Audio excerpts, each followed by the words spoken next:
She was 19, heading to the airport for a flight home, but she never made it. Her messages don't match the evidence. Her suitcase was found miles away, and nothing about that day adds up. What really happened to Katelin Akens? If you found this case important, don't forget to like this video and subscribe for more real-life unsolved mysteries. Turn on the bell icon so you never miss an update on cases like Katelin Akens. Katelin Michelle Akens was born on September 2, 1996, in Spotsylvania County, Virginia. She grew up surrounded by close family ties, especially with her mother, Lisa Sullivan, and her younger sister, Gabrielle. Their bond was strong, and Katelin remained deeply connected to them throughout her life. Family members described her as warm, emotional, and full of energy. She was the kind of person who could make people laugh quickly, someone with a unique personality and a free-spirited nature that made her memorable to everyone around her. Friends and loved ones often said Katelin felt things deeply. She was sensitive, sometimes unpredictable, and quick to show emotion, but she was also determined and caring. She stayed in constant contact with the people she loved and was known for texting and calling often. Her mother later said it was impossible for Katelin to simply disappear without reaching out, because communication with family was part of her daily life. As she entered adulthood, Katelin was focused on building her future. She had dreams of becoming a cosmetologist and wanted to create a stable life for herself. In 2015, she moved from Virginia to Arizona to live with her fiancé, Amber Rios. The move marked a major step forward. She was preparing to begin cosmetology school there and was excited about the opportunities ahead. In early December 2015, Katelin returned to Virginia for a short visit. She came home to attend her mother's wedding, reconnect with family, and meet her newborn nephew. Her loved ones said she was especially excited about seeing the baby and spending those few days with the people closest to her. The visit was never meant to be long. Katelin planned to stay from December 1st until December 5th, then fly back to Arizona in time to begin school on December 7th. She had plans, responsibilities, and a future she was actively working toward, which made what happened next feel even more impossible to understand. On December 5, 2015, Katelin Akens was preparing to return to Arizona after a short visit home in Virginia. She had a 5:40 p.m. flight booked from Reagan National Airport in Washington, D.C., and planned to return in time to begin cosmetology school on December 7th. Her fiancé, Amber Rios, was waiting for her in Arizona, and the trip home had only been meant to last a few days. That morning, Katelin's mother, Lisa Sullivan, had to work and could not drive her to the airport. As a last option, Lisa contacted her ex-husband, James Branton, who had once been Katelin's stepfather and had helped raise her. She asked if he could take Katelin to Reagan National Airport. He agreed and said it would not be a problem. Around 9:20 that morning, Lisa dropped Katelin off at Branton's home in Partlow, Virginia. Before leaving, she confirmed the flight time and made sure he still planned to take her to the airport. Branton told her he had to be at work later that afternoon, around 3:00 p.m., so he would be dropping Katelin off earlier in the day. Lisa accepted that explanation, and at that point, nothing seemed unusual. Later, Branton told investigators that the original airport plan changed during the drive. He claimed Katelin asked him not to take her directly to Reagan National Airport. Instead, according to him, she wanted to be dropped off at Springfield Mall near the Franconia-Springfield Metro station. He said she planned to spend a few hours there before taking the Metro train to the airport on her own. Branton stated that he dropped her off between 1 and 2 p.m.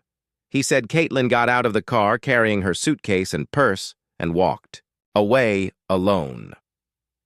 Around 2 p.m., he sent Lisa a message saying he had dropped her off.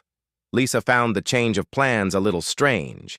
Katelin had little experience using the metro system and had not regularly traveled that route alone. Still, she had no immediate reason to believe anything was wrong. At that moment, everyone believed Katelin was still on her way home. As the afternoon of December 5th continued, a series of text messages created confusion that quickly turned into concern. At 1:56 p.m., Lisa Sullivan received a message from Katelin's phone. It said that she had made it to the airport and that her phone battery was dying, so she would not be able to text for a while. At first, the message seemed simple and reassuring. Lisa believed her daughter had safely arrived at Reagan National Airport and was preparing to board her 5:40 p.m. flight back to Arizona. But around that same time, another message had been sent from Katelin's phone to her fiancée, Amber Rios. This text said something very different. It explained that something had come up, she would not be coming back that day, and she would need to book a new flight. The message also said she would not be able to text for a while. When Amber shared that message, Lisa immediately became uneasy. The two texts did not match. One suggested Katelin was already at the airport and ready to travel. The other suggested she was suddenly staying behind for unknown reasons. The contradiction made little sense, especially because Katelin had been excited to return to Arizona and begin cosmetology school. Hours later, Katelin missed her scheduled flight. By then, her family was already worried. Then, at 7:15 p.m., another text arrived from her phone. This one told Lisa that she was staying with a friend and needed some time alone. Lisa later said the message did not sound like her daughter. The wording felt wrong.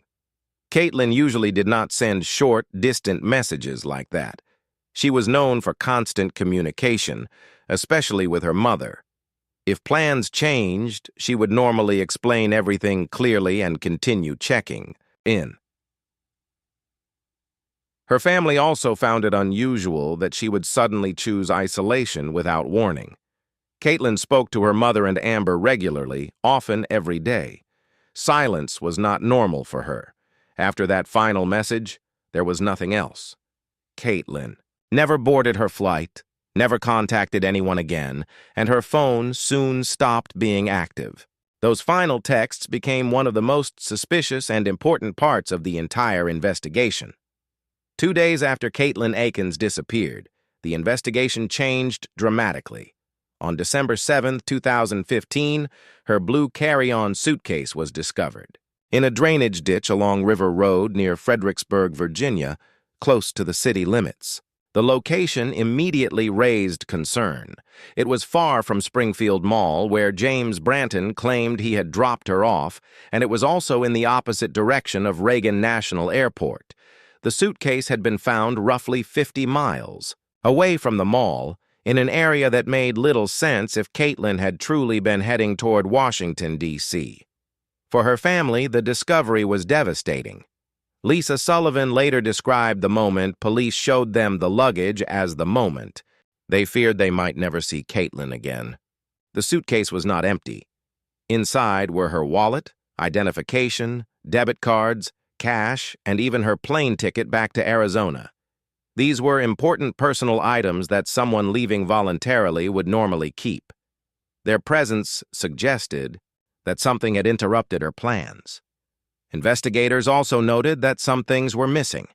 Her cell phone was gone, along with some of her clothing and her high school diploma. Her phone would never be turned back on after that day.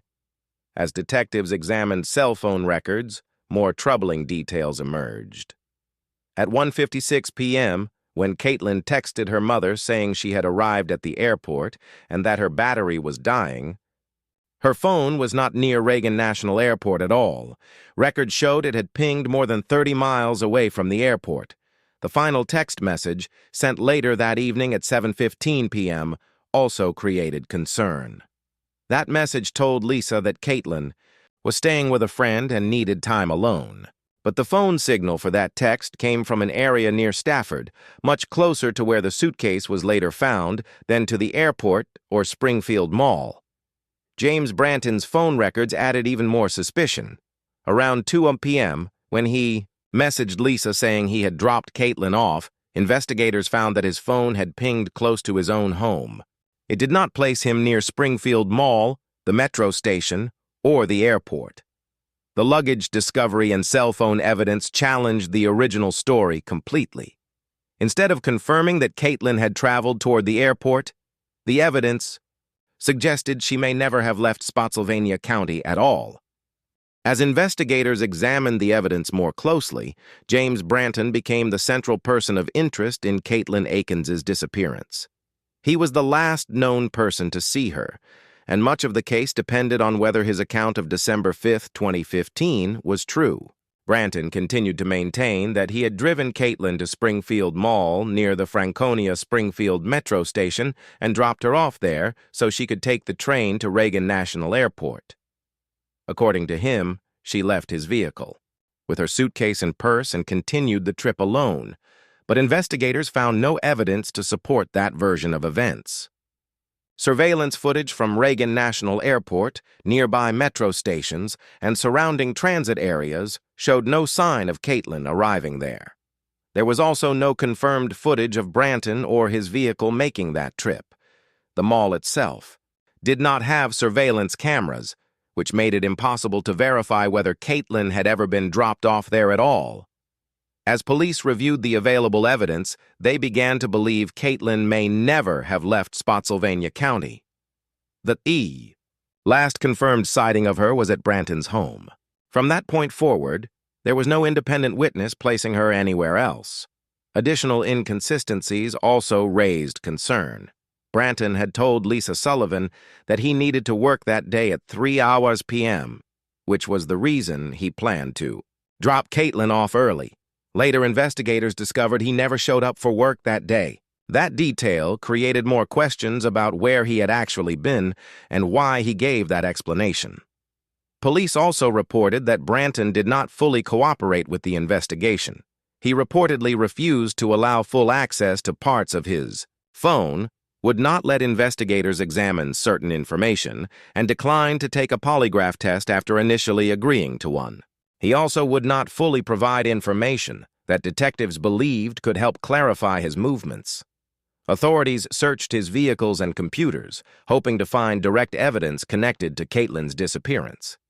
However, nothing found. During those searches was enough to support criminal charges. Branton denied any involvement and continued to insist he had simply dropped Katelin at the mall as planned. Without physical evidence proving otherwise, investigators could not move forward legally.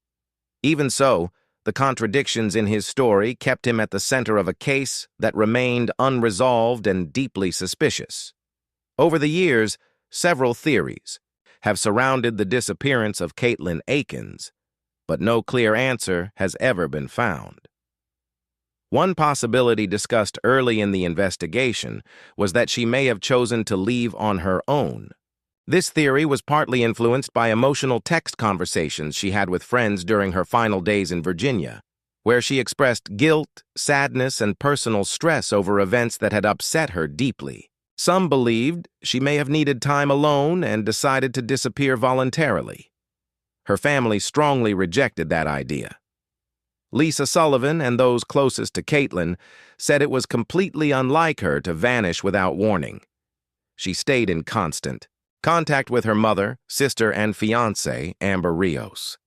She had no history of running away, no known mental illness, and no pattern of cutting herself off from the people she loved. More importantly, she was excited to return to Arizona, begin cosmetology school, and continue building her future with Amber. Her plans were active and immediate, not something she appeared ready to abandon. Law enforcement also expressed doubt that she left voluntarily. Investigators publicly stated they suspected foul play and believed Katelin did not leave on her own. The discovery of her luggage, the location of her phone pings, and the lack of evidence placing her at the airport all pointed away from a simple disappearance. Many people have long suspected James Branton's involvement because of the contradictions in his statements and the fact that he was the last known person to see her. His explanation about dropping her at the mall was never supported by evidence, and both cell phone records and missing surveillance footage raised further questions.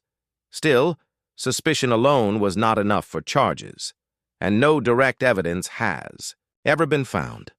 The Spotsylvania County Sheriff's Office, the FBI, and private investigators have continued to follow leads, conduct searches, and ask for public assistance. Katelin remains classified as an unknown missing person, and her case is still considered a cold case. For her family, the search has never truly ended. They continue to hope someone knows what happened and will finally come forward. Until that happens, Katelin Akens remains missing, and the truth about December 5, 2015 remains unresolved. Before she disappeared, Katelin Akens spent several days in Virginia during what was supposed to be a short and meaningful trip home. She had returned from Arizona on December 1st, 2015, planning to stay only until December 5th before flying back. The visit was important to her because it gave her time to reconnect with family and celebrate major moments she did not want to miss. One of the main reasons for the trip was her mother, Lisa Sullivan's wedding. Katelin wanted to be there for the occasion and spend time with the people closest to her. She was especially close with her mother and younger sister Gabrielle, and family members said she stayed in regular contact with them even after moving across the country. Being home gave her a chance to enjoy those relationships in person again. She was also excited to meet her newborn nephew. Loved ones said she had been looking forward to seeing the baby for weeks and was happy to spend those first special moments with her family. The visit was filled with normal family time, conversations, and plans for the future. During her stay, Katelin also reconnected with old friends from high school. She spent time catching up with people she had known before leaving Virginia for Arizona. It was a brief visit, but one that allowed her to reconnect with familiar places and longtime friendships. Even with the joy of being home, Katelin remained focused on returning to Arizona quickly.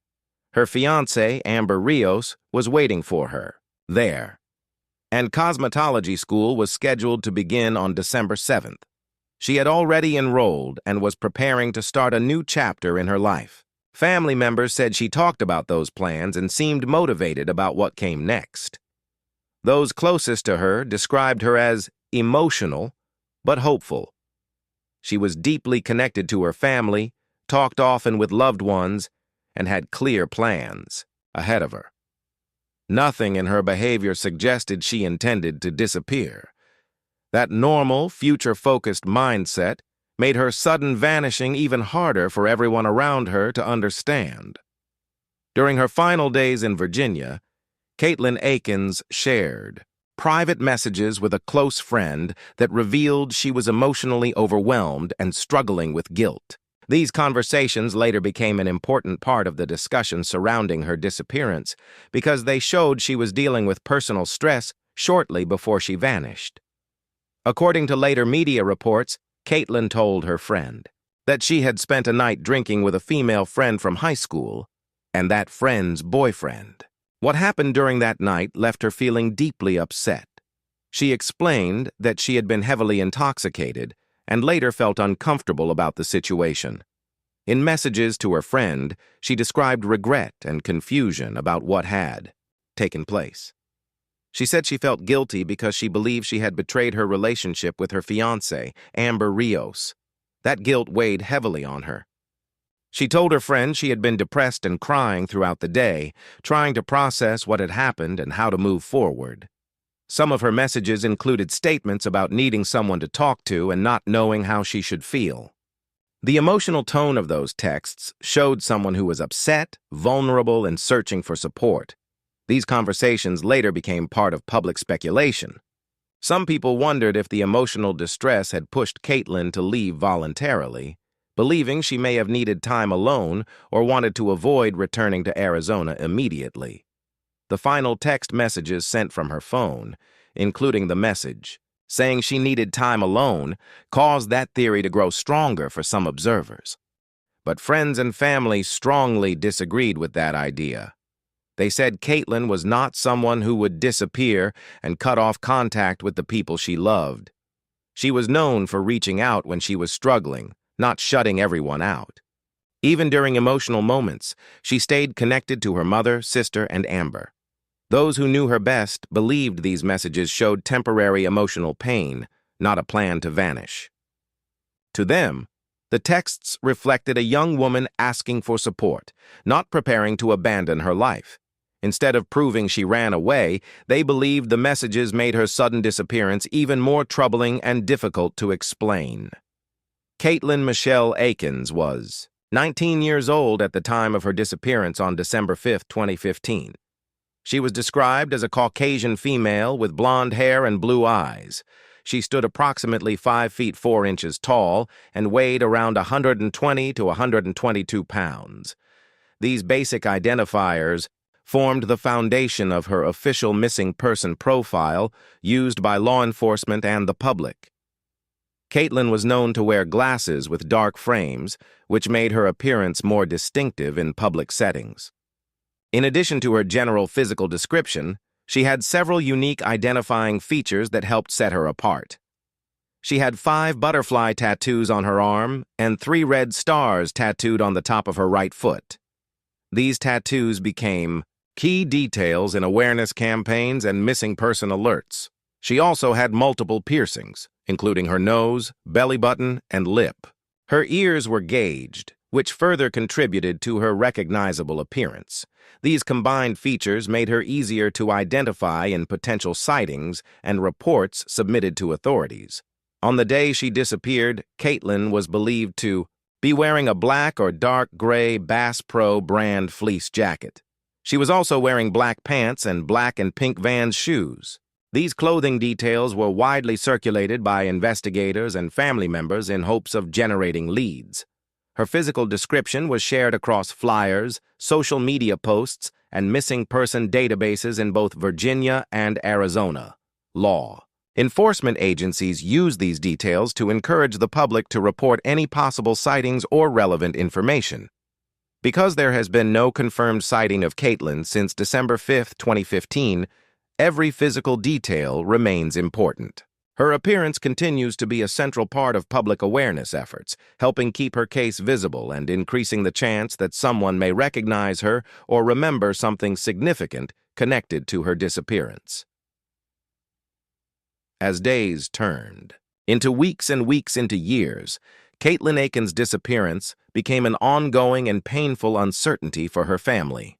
Her mother, Lisa Sullivan, and her sister, Gabrielle, continued searching for answers long after December 5, 2015, refusing to accept silence as closure. They kept Katelin's name in the public eye, speaking in interviews and participating in awareness efforts whenever possible. Lisa repeatedly stated that Katelin's lack of contact was completely out of character. She emphasized that her daughter spoke to her every day and maintained close communication with family. The sudden silence, without explanation or warning, did not match the person they knew. For them, the disappearance was not just a mystery, but a daily emotional struggle. The discovery of Katelin's suitcase early in the investigation intensified their fear. When police returned the luggage, the family described it as a moment of realization that something serious had happened. It marked a turning point where hope and fear became permanent parts of their search. Family members continued to take part in interviews, media coverage, and public appeals, hoping that someone with information might come forward. They shared Katelin's story repeatedly, determined not to let it fade from attention. Public awareness campaigns played a major role in keeping her case visible. Social media pages such as Help Find Katelin Akens helped spread information about her disappearance to a wider audience. Over time, renewed media attention also brought the case back into discussion, reminding the public that Katelin was still missing and her case remained unsolved. Private investigators also became involved in the search, working alongside the family to review possible leads and maintain pressure on the investigation. Despite limited progress, the search efforts continued. Through every stage, the emotional toll on Katelin's family remained heavy. Their determination never faded, even as years passed without answers. They continued to hope that someone, somewhere, would eventually provide the information needed to understand what happened to Katelin Akens. Even after years without a major breakthrough, law enforcement agencies continue to classify Katelin Akens' disappearance as an active and open investigation.